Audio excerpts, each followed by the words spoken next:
Hi there, this is Maria Sina, and this is my film analysis video submission, and it is the 5th of May, 2019.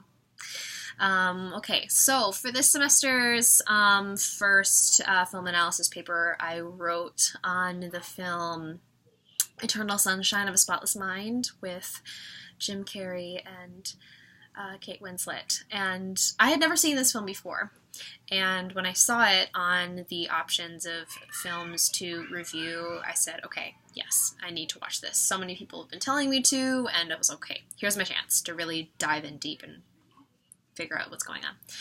So I thought it was beautiful. I absolutely loved it. But my love for the movie, that's not what we're here to talk about. I've pulled up the paper that I wrote just right here on my screen to my left. So if I refer to it, if I refer to that side of the camera, that's why. I've just got it up here for reference. So to begin, oh goodness. Okay, computer, please work for me. Okay, here we go. All right.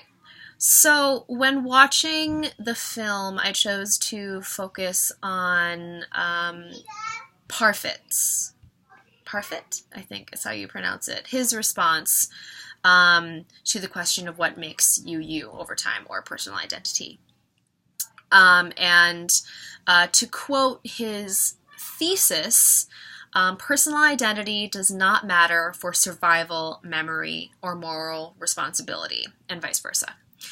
And so I watched this film taking notes as I went along, and it came up with two questions to focus on when doing my when doing my film analysis. And the first question was, or is, do Joel and Clementine survive the procedure?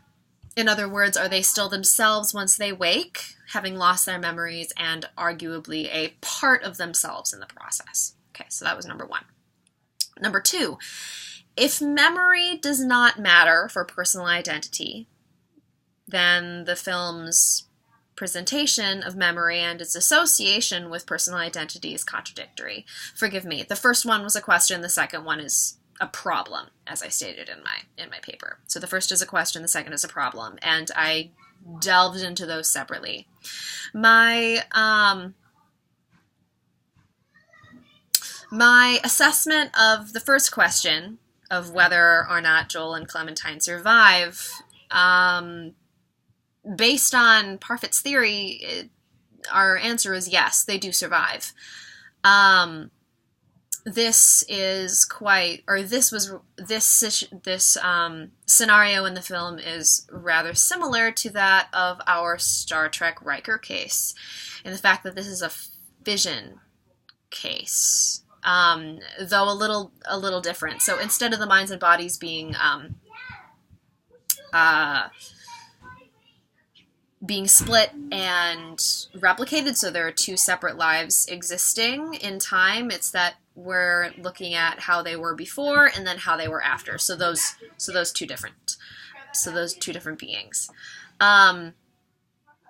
Based on Parfit's options, the first being either Joel and Clementine don't survive, two, they, oh goodness, I think I wrote it down. Oh no, I didn't.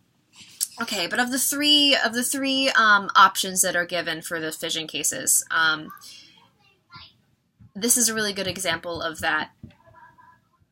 Really, both sides of them survive in this, and that's kind of showed in the way of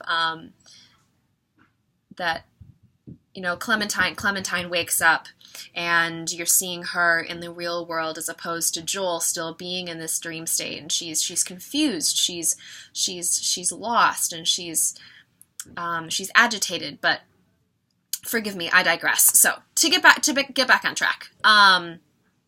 So what I wrote was basically, so our answer based on what we've learned from Parfit's theory is yes.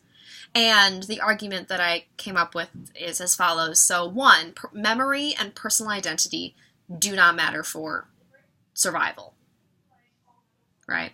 2, Joel and Clementine have lost their memories and seemingly nothing else. Therefore, Joel and Clementine survive the procedure. So it's all in the way of how you look at survival. And based on Parfit's theory, memory does not necessarily memory is not essential for survival, right? It's not essential for, yeah, so that's just what I came up with there. Second, the problem that we're presented with is, so I'll just read it again. If memory does not matter for personal identity, then the film's presentation of memory and its association with personal identity is contradictory. That's just really our problem, isn't it? And then how do we deal with that? Well, so the reason it's a problem is because it just doesn't match up with Parfit's claim.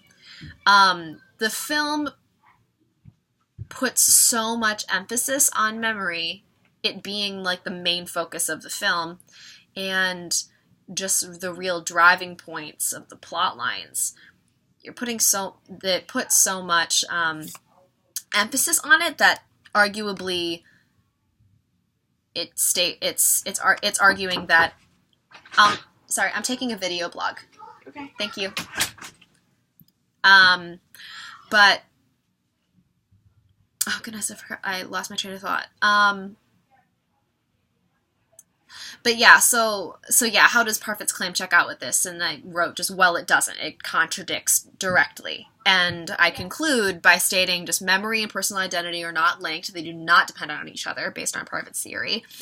Eternal Sunshine of a Spotless Mind places its main points, as I said earlier, turns and focuses on memory or the lack thereof in this film. And therefore the film and Parfit's thesis do not meld in this given way. So that was an issue that was presented. So when looking at it from a Parfit perspective, the question that I presented first all checks out. Yes, they do survive. However, memory and the presentation of it do not fit the given representation that Parfit's thesis gives us. Okay, well, I hope that was coherent enough. I know I probably made a lot more sense in my paper than I did rambling on, but if not, I am looking forward to constructive criticism of my paper and the analysis given. I'm looking forward to hear what you have to say about it. And yeah, I've just really enjoyed your class and the subject matter, and we'll be sad when it's over. But I'm hoping the semester's wrapping up as well for you as it is for me. So peace out, and see you in the journals and lecture slides later.